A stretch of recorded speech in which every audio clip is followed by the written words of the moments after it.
start. One of the most important features of the British Constitution is its unwritten character. There is no such thing as a written, precise and compact document which may be called as the British Constitution.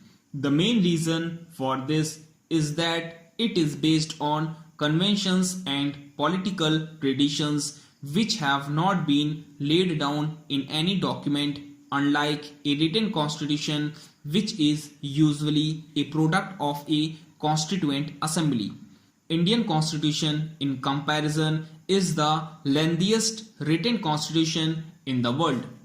The British Constitution is a specimen of evolutionary development. It was never framed by any constituent assembly. It has an unbroken continuity of development over a period of more than 1,000 years.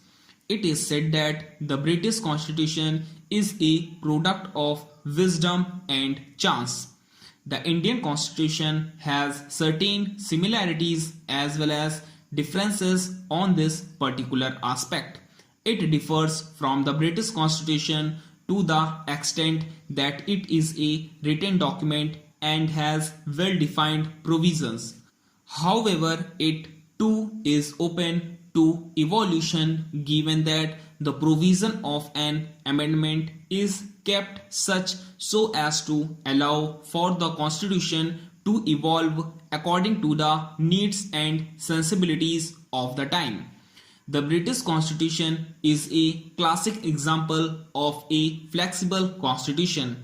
It can be passed, amended and repealed by a simple majority, 50% of the members present and voting of the Parliament, since no distinction is made between a constitutional law and an ordinary law. Both are treated alike. The element of flexibility has provided the virtue of adaptability and adjustability to the British Constitution. This quality has enabled it to grow with needs of the time. Indian Constitution, in contrast, is both flexible as well as rigid. This complements the basic ideology of the Indian Constitution quite well, wherein certain features like sovereignty, secularism and republic at all have been held sacrosanct, but otherwise the constitution is amendable. The British Constitution has a unitary character as opposed to a federal one. All powers of the government are vested in the British Parliament, which is a sovereign body. Executive organs of the state are subordinate to the Parliament, exercise delegated powers and are answerable to it. There is only one legislature. England, Scotland, Wales, etc. are administrative units and not politically autonomous units.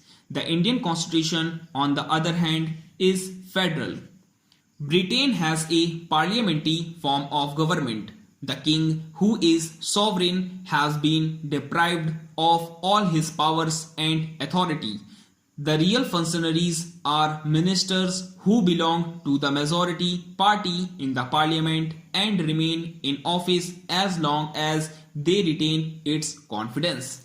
The Prime Minister and his ministers are responsible to the legislature for their acts and policies. In this system, the executive and legislature are not separated as in the presidential form of government. The term sovereignty means supreme power. A very important feature of the British Constitution is sovereignty of the British Parliament, a written constitution being absent. The British Parliament is the only legislative body in the country with unfettered power of legislation. It can make, amend or repeal any law. Though in India's case we have legislature at state level too, yet the lawmaking power of the Indian Parliament roughly corresponds to that of the British Parliament.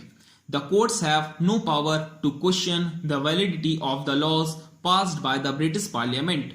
The British Parliament may amend the Constitution on its own authority like an ordinary law of the land. It can make illegal what is legal and legalize what is illegal. Stop.